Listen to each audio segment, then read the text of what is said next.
You're the cue. Happy Monday, everybody. I'm Doug Magditch. Hello, friends. I'm Selena Hernandez. Nightcap starts right now.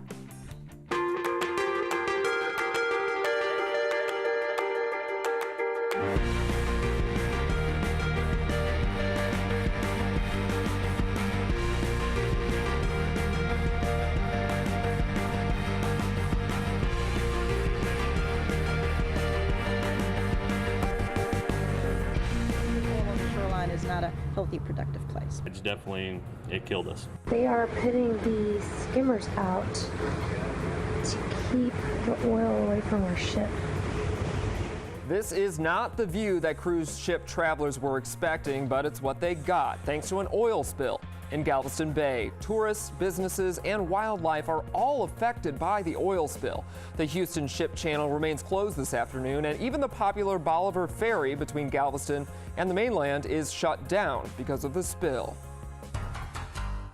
The ripple effect, which starts out small and grows and grows. That's what Unified Command is trying to curb in the Texas Gulf Coast. This is no simple spring cleaning operation. A barge carrying oil crashed into a ship over the weekend, spilling nearly 170,000 gallons of bunker fuel oil into Galveston Bay. We got right on this, and we're continuing to hit it hard. Over 20 boats are helping skim the oil. Crews have laid 69,000 feet of containment boom. You know, those things that look like big rubber tubes? They keep the oil from spreading. So that's what's being called the safety zone. Right, like a dangerous safety zone, because no one's allowed in or out until officials are sure the area is safe to navigate and won't spread oil contaminants. So cruise liners, the Bolivar Ferry, and any ships using the channel had to pump the brakes. We've got about 30 to 40 each way waiting to come in and waiting to go out. Do not pass go. Do not collect $200. And they're not collecting anything while they're waiting.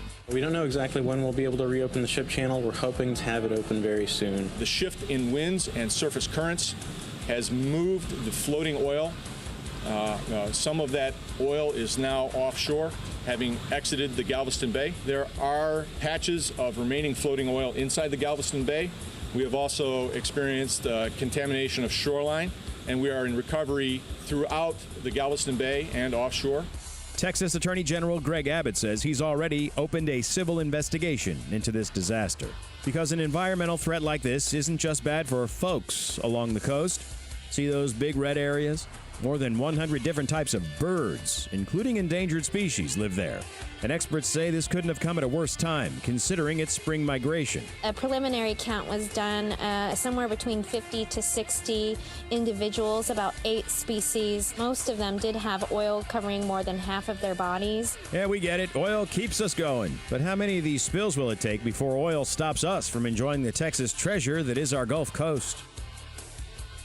There's a new danger in Washington state. Rescue crews in the area of the weekend mudslide are pulling out. There's a danger of another mudslide. At least 8 people have been confirmed dead in the mudslide, but this morning officials announced there are at least 108 people unaccounted for, and they warn both numbers are going to change. The mudslide destroyed several dozen homes. Even though emergency teams on the ground have had to pull back, they're still working to find any survivors who are trapped. We have search dogs in the area. We are using sonar device to look through the ground and the debris field. We have hovercraft in the area and, of course, air support. The governor of Washington state has requested help from FEMA. It's a sad day for family and friends of passengers on board the Malaysian Airlines Flight 370. Earlier today, the Malaysian Prime Minister revealed the devastating news that the flight ended in the Indian Ocean. But more questions are still being asked. The plane went down, and now everyone on board is dead. You wonder anyone could be so sure when the Boeing 777 that's been missing for 17 days still hasn't been found. But Malaysian officials say they've compiled enough data to now know that the flight ended in the Indian Ocean west of Perth, Australia. Malaysia Airlines have already spoken to the families of the passengers and crew to inform them of this development. The conclusion is based on satellite data and other information analyzed by UK air accidents investigators.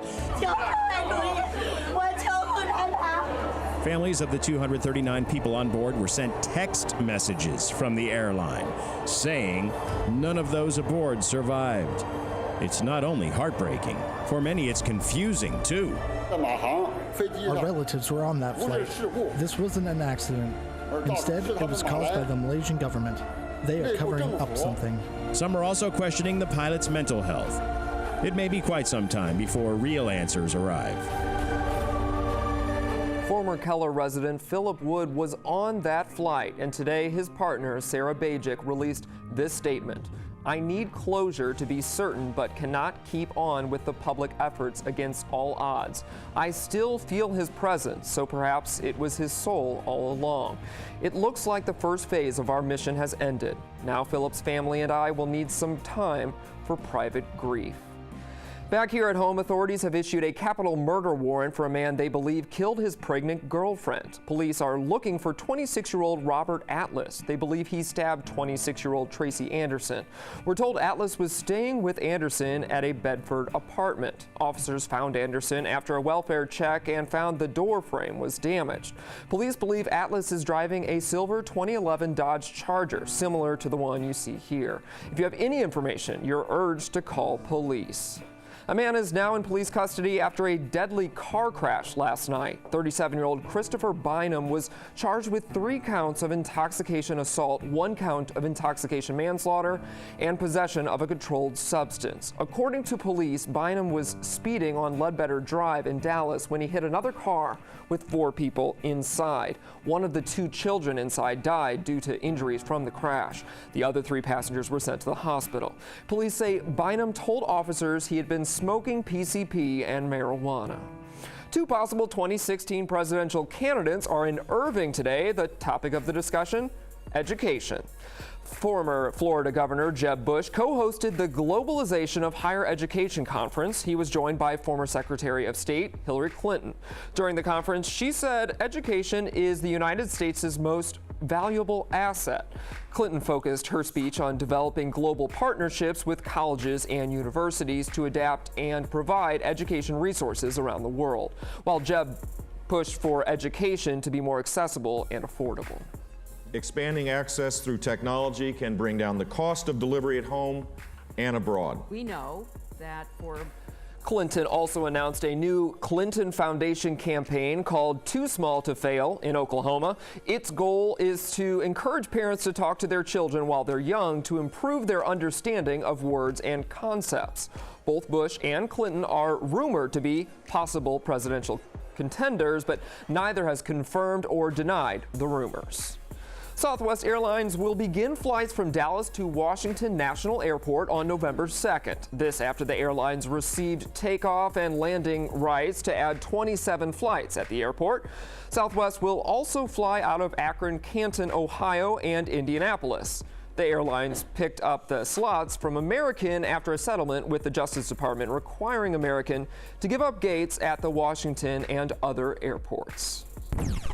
Happy Monday, friends. I hope you were able to get out and enjoy some of this sunshine. What a nice reprieve from that heavy cloud coverage that we saw over the weekend. In fact, taking a look at satellite radar, you can see how that cloud coverage has broken up and moved on out of the area. Currently, all across North Texas, we're in very comfortable, mild temperatures. Everyone, for the most part, in the 60s. 64 Addison, 66 Dallas, 66 Fort Worth, and 67 in Arlington. We'll take a look at the rest of your 7-day forecast coming up in just a few minutes.